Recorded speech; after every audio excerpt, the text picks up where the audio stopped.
મારો અપમાન નથી, પણ જે જનતાએ 1 લાખથી પણ વધારે મત આપીને મને ધારાસભ્ય બનાવ્યો છે અને ધારાસભ્ય તરીકે મારું અપમાન એ કરે છે, પણ આ મારું અપમાન નથી, જેમણે મને ચૂંટીને ધારાસભ્ય બનાવ્યો છે આ સામે બેઠેલી જનતાનું અપમાન એણે કર્યું છે।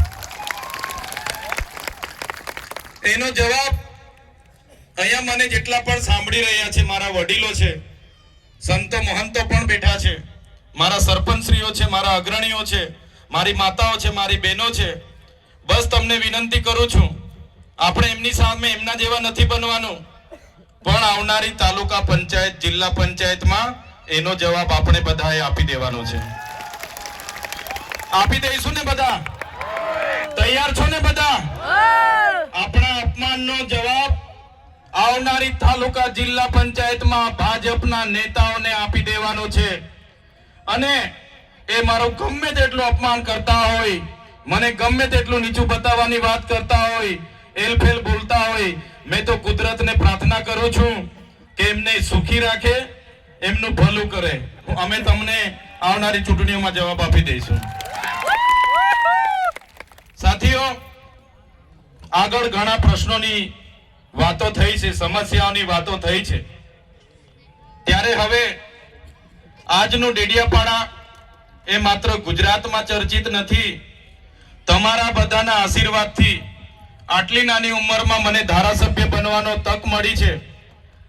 35-34 વર્ષની ઉંમરમાં તમે મને ધારાસભ્ય બનાવ્યો અને ધારાસભ્ય બનાવ્યા બાદ તમારા બધાના આશીર્વાદથી, તમારા સહકારથી માત્ર મેં ડેડિયાપાડા સાગબારા કે ચિકતાના લોકો માટે નથી, પણ આખા ગુજરાતના લોકો માટે અવાજ ઉઠાવું છું। ત્યારે આજે ડેડિયાપાડા એ આખા ગુજરાત અને દેશમાં ડેડિયાપાડાને લોકો જાણી ગયા છે। તમારો બધાનો એટલો બધો પાવર છે, તમારી બધાની એટલી બધી તાકાત છે કે આજે દેશના વડાપ્રધાનને ચૈતર વસાવાને ડરાવવા માટે ડેડિયાપાડામાં આવવું પડે છે। ડેડિયાપાડામાં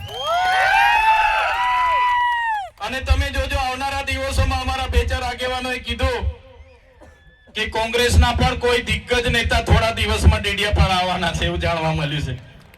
અમે તો બધાને જ કહીએ છીએ, ભાઈ દેશના નેતાઓ તો બધા આવો જ, પણ અમેરિકાથી પણ ડોનાલ્ડ ટ્રમ્પને બોલાવવાના હોય તો બોલાવી લેજો, અમને કઈ ફેર પડવાનો નથી। અમે લોકોને જાગૃત કરીએ છીએ, લોકોને એક કરીએ છીએ, લોકો માટે હર હંમેશ બોલતા અમે દેખાઈએ છીએ, લોકો માટે લડતા અમે દેખાઈએ છીએ।